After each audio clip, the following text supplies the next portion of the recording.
Do any of these stories sound familiar? There's a guy in your group who you know wants to get together to play a video game you both like. Yet every time, right before you pick him up, you get a text from him saying, "Hey, I can't make it today." Or there's a kid in your group who reacts to surprises or last-minute changes he's not expecting by blowing up. Or there's a girl that just isn't showing up, so you contact her and say, "Hey, where you been? What's up?" And she says, "I've been having stomach aches all day. All the time. I can't go to school or anything because my stomach hurts." These 3 kids might be examples of what it looks like to be an anxious teenager. Anxiety is the most common mental health issue with young people in Canada. We don't exactly know why, but we know that it's a reality in a lot of kids' lives. And we know that it leaves them feeling vulnerable, alone, and afraid. Recent studies are finding out that 1 out of every 5 kids is feeling so stressed that it regularly makes it impossible to do the stuff of everyday life. That's when basic stress, the thing everyone feels at some point, becomes a mental health concern. As youth workers, we have to know how to deal with this, to stand with these kids who feel like they're standing all alone. We need to start understanding anxiety so we can come alongside kids who are walking this difficult path in the way the Holy Spirit comes alongside us in our difficulties. It all starts with understanding. There are a lot of websites that give a really good overview on what anxiety is like for teens, and that's a great place to start.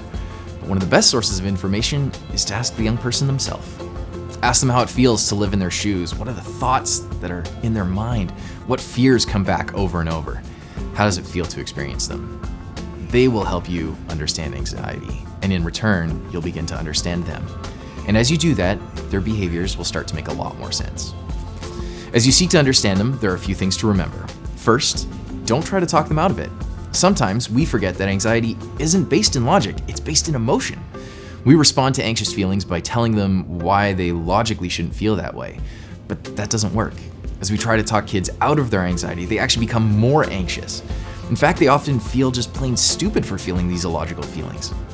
Instead of correcting what they're feeling, your first best response needs to be responding to them with a feeling of empathy. Empathy is trying to step into their shoes and imagining what it would feel like to believe the things they believe about the unpredictability of the world, and then communicating our recognition of their feelings back to them. Don't worry, by telling them you can imagine how scary that must feel, you won't be pushing them further into fear. You'll help them release some of the stress, carrying these what-ifs alone. Secondly, help them get to know their own anxiety better. People feel a lot less powerless when they begin to understand some of the triggers that set off the anxiety inside of them. Help them figure out how anxiety feels in their body as it's growing, what it says, what it does in them. Because if you learn to read your anxiety, you're not as afraid of it.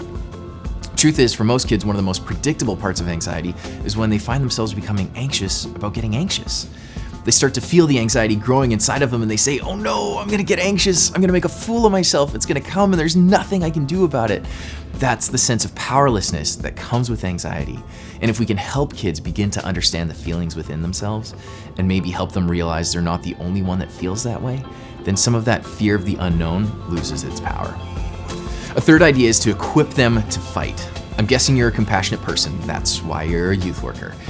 And you want to keep kids from pain if you can. They're feeling anxious and you want to fix it for them. But when we fix it for kids, we disempower them. We cause them to feel even more helpless, more of a victim, because they aren't even enough to manage this for themselves. Someone has to come in and rescue them. After you validated how they're feeling, what if you said, "What do you think you need to do about these feelings? What do you need from me?" Help kids come up with their own strategies, like a fight kit. You can help with ideas and maybe give them information about scary situations that would be helpful, but let them choose what things they're going to do to respond to how they feel. Their fight kit could be 3 things that they've written down on their phone to remind them they aren't powerless when anxiety starts to take over. Things like breathing deeply for 5 minutes. It might be the name of a helpful person they can text. It might be the names of other people they know who are anxious so they can pray for them. It might be listening to a certain song. But help them build that fight kit to fight back against the powerlessness they feel in the face of anxiety. Anxiety is a scary thing, and it's a lonely thing. As youth workers, we need to come alongside kids that are anxious and stand with them in the fearful places. Let's be the feet of Jesus who walk toward them in the middle of the storm so that he can be with them.